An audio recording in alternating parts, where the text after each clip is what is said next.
दिल्ली और पंजाब में सत्ता पर काबिज होने के बाद आम आदमी पार्टी की नजरें अन्य चुनावी राज्यों में पार्टी विस्तार और सत्ता पाने पर है और इनमें सबसे अहम राज्य है भाजपा का गढ़ गुजरात। लेकिन सत्ता पाना और उसे संभाल पाना दोनों में बहुत बड़ा फर्क है। दिल्ली और पंजाब में आम आदमी पार्टी सरकार की अक्षमता जैसे जैसे सामने आती जा रही है, अन्य राज्यों में भी उसकी हालत खराब होती जा रही है। एक तो आम आदमी पार्टी मुखिया अरविंद केजरीवाल के सत्ता मॉडल में धांधली और उसकी अक्षमता, दूसरे पार्टी के अंदर बढ़ती आंतरिक कलह ने केजरीवाल की पोल खोलते हुए उनके सपने को चौपट कर दिया है। गुजरात में इस साल के अंत में विधानसभा चुनाव है और इसलिए केजरीवाल ने अपने सारे घोड़े खोल दिए। केजरीवाल ने गुजरात में एक नई टीम भी बनाई है। नई टीम इसलिए क्योंकि अप्रैल महीने में अरविंद केजरीवाल के गुजरात दौरे के बाद लगभग 150 नेताओं और कार्यकर्ताओं ने भाजपा ज्वाइन कर ली थी और आपको बड़ा झटका दिया था। इसके बाद केजरीवाल ने पुरानी यूनिट को भंग करके नया संगठन बनाया है। आपके नए संगठन में 850 नए पदाधिकारियों का ऐलान किया गया है।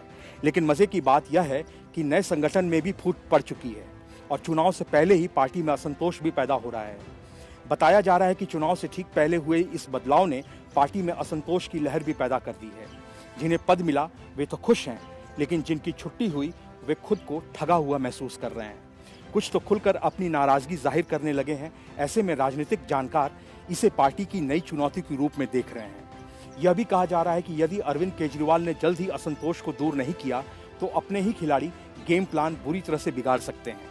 ऐसे में कई नेताओं ने भाजपा और कांग्रेस में संभावना तक तलाशनी शुरू कर दी है। हालांकि हालिया पुनर्गठन में पार्टी ने जातिगत, सामुदायिक और क्षेत्रीय समीकरणों को साधने की कोशिश की है, लेकिन ऐसा करते हुए पार्टी को कई ऐसे नेताओं को नजरअंदाज करना पड़ा जो शुरुआत से ही जुड़े हुए थे। इसुदन गदवी और इंद्रनील राजगुरु जैसे नेताओं को राष्ट्रीय भूमिका में लाया गया है, जबकि गोपाल इटालिया पर भरोसा बरकरार रखा गया है। हालांकि सेनापति के अलावा पार्टी ने ऊपर से नीचे तक अधिकतर पदों पर नई नियुक्तियां की हैं।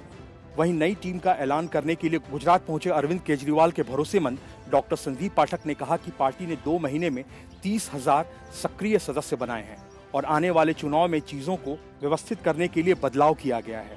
उन्होंने कहा, पार्टी सदस्यता में विस्तार के साथ संगठन का भी विस्तार हुआ है।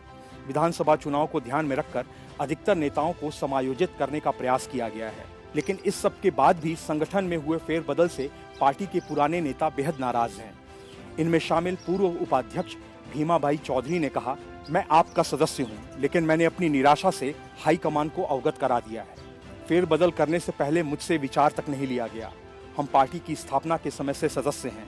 भाजपा और कांग्रेस दोनों से लड़ते रहे, लेकिन बड़े पद उन्हें मिले जो नए हैं।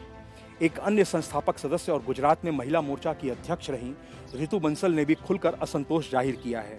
उन्होंने कहा, मेरी प्रतिबद्धता पार्टी के साथ कायम है, लेकिन इस बात की निराशा है कि हमें हमारी कड़ी मेहनत को मान्यता नहीं दी गई। नेताओं की ओर से सार्वजनिक मंचों पर खुलकर नाराजगी जाहिर किए जाने के बाद पार्टी भी असंतोष को स्वीकार कर रही है, लेकिन सच को स्वीकारने के बाद भी उस पर अमल नहीं कर रहे हैं।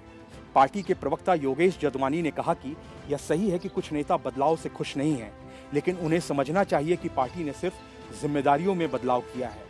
वे आज भी आपका हिस्सा हैं। Bureau report, news of India.